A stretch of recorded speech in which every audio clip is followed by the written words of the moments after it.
Alright, greetings YouTube! This is another installment in what I'm calling the deck measuring contest. It's just a breakdown of one of my Munchkin CCG decks. You probably know that. You probably see the other ones in the list over there. So, this one is going to be what I'm calling the Where the Hell Are We deck, for reasons that will become readily apparent as we go through. It is a deck based on the Dwarf Cleric, but it has very little clerical stuff, as you'll see. First we go with allies. I mean, it's pretty standard. You're going to see that the regular stuff is a bit light, and then we'll get to the fun thing. But the allies we have in here is a Barbarian Librarian, so you can draw more cards, and Dr. Meow Practice, so you can nickel and dime a few damage while you're going along and doing the thing. For monsters, you're going to notice it's really light on monsters. I have Bluebirds of Bitterness, because they're pretty awesome. The used card dealer to get discarded cards, that's important. And 2 Holy Ghosts, because they regenerate and they let you draw a card.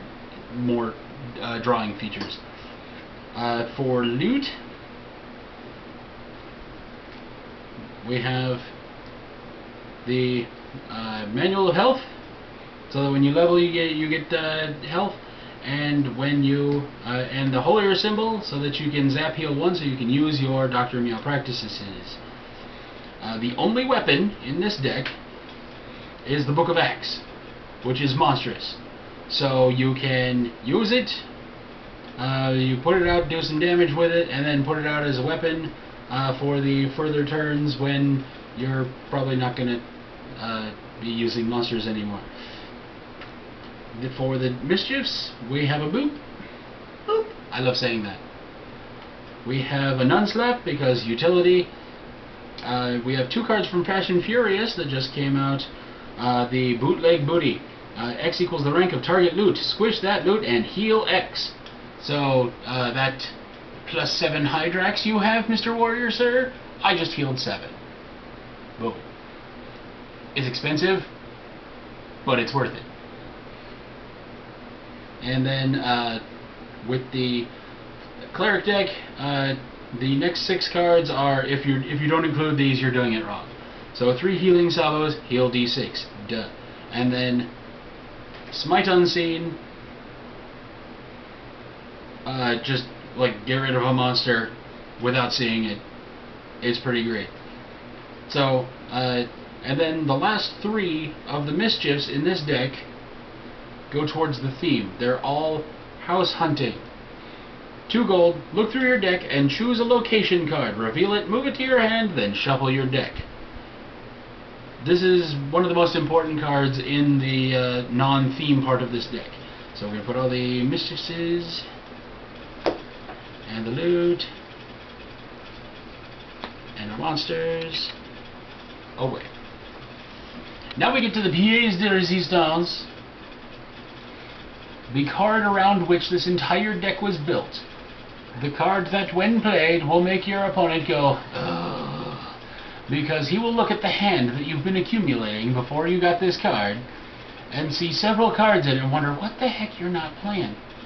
And then you will drop the Inn of Improbable Rooms.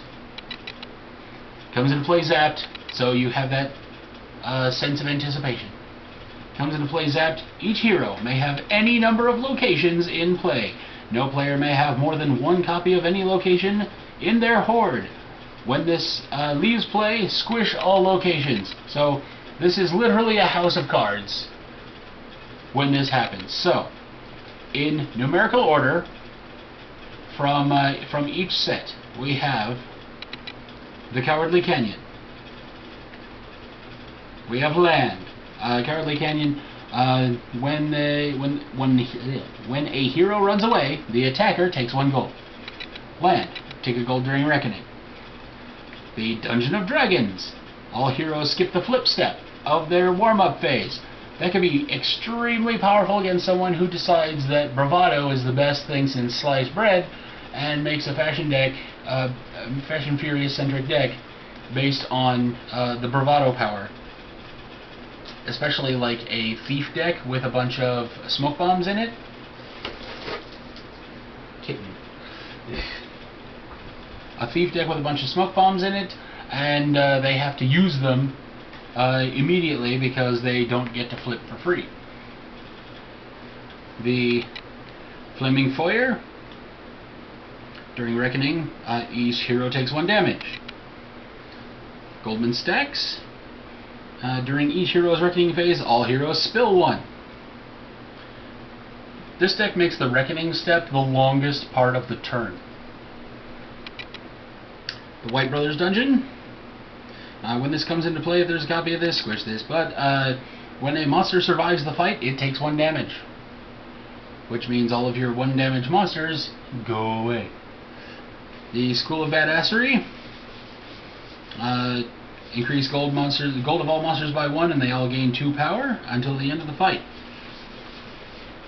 The Just Desert. During each hero's Reckoning step, that hero targets a stashed monster. This deals 2 damage to that monster. Having several of these out means that the monsters are going to start cycling very, very quickly. Unless you're playing against a ranger, you're not going to see a lot of monsters twice. The Tax Heaven. During each hero's Reckoning step, that hero takes 1 damage and gains 1 gold. There's several take damage abilities and several take gold. The House of Indulgences.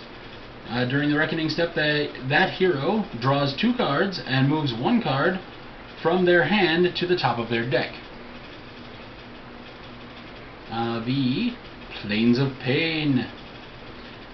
When any hero hires a monster, all heroes take 1 damage. Playing against a ranger, this starts hurting very quickly. And then some Fashion Furious locations that I just added. The Green Room. During each hero's Reckoning step, each hero heals 1. So it nullifies the Flaming Foyer if you have both out. I thought it was funny. The Baggage Check. During each hero's Reckoning step, if any hero controls 3 or more loot, that hero must squish 1 target loot they control. That one's harsh. With a deck with only 4 loots in it, that becomes fun on a bun against a warrior. The Chump Dump. Reduce the gold cost of the first ally played each turn by 1 gold. So allies get cheap. You can put out all of your Dr. Meow practices fairly quickly. And finally, Purgatory. When any hero commits an ally to a fight, that ally heals 1. So this is where the hell are we name comes in, because there are 16 locations in this deck. This isn't even all of them. There are other locations that I didn't put in this deck. I cut it down to this many. But it's so much fun. I've played with it several times. The Reckoning step becomes ridiculous. People start getting more gold than they know what to do with. They start leaving so much gold on the table. And it becomes just it's the deck of infinite whimsy is what it is. So that is my 40 card cleric deck. Eventually I'm going to build a standard cleric deck now that I have all the Fashion Furious cards, which means I may have to cut this one down a little bit because I want to put those bootleg booty in a standard cleric deck for obvious purposes, or acquire more of them. But that's the breakdown of my where the hell are we cleric deck of infinite whimsy. So tell me what you think. Do you think I'm insane for making this deck and actually using it and having won with it several times? Do you think it's amazing? Do you have any suggestions for it? Do you think it should be a different hero? I don't believe that it would be viable with any other hero because of the house hunting card specifically, because the chances of drawing the inn drop dramatically if you don't have that house hunting card in there. With the initial 6 cards that you draw, plus the mulligan that you would get if you want to take it at the beginning, and then with 1 inn and 3 house hunting, there's about an 86% chance, including the 7th card that you draw at the beginning of your turn, there's about an 86% chance of getting the inn on the initial turn. Provided you go second, because house hunting costs 2 gold. So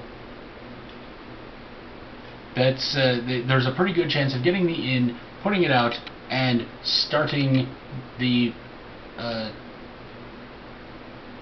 Ferris wheel of failure fairly early. So tell me what you think.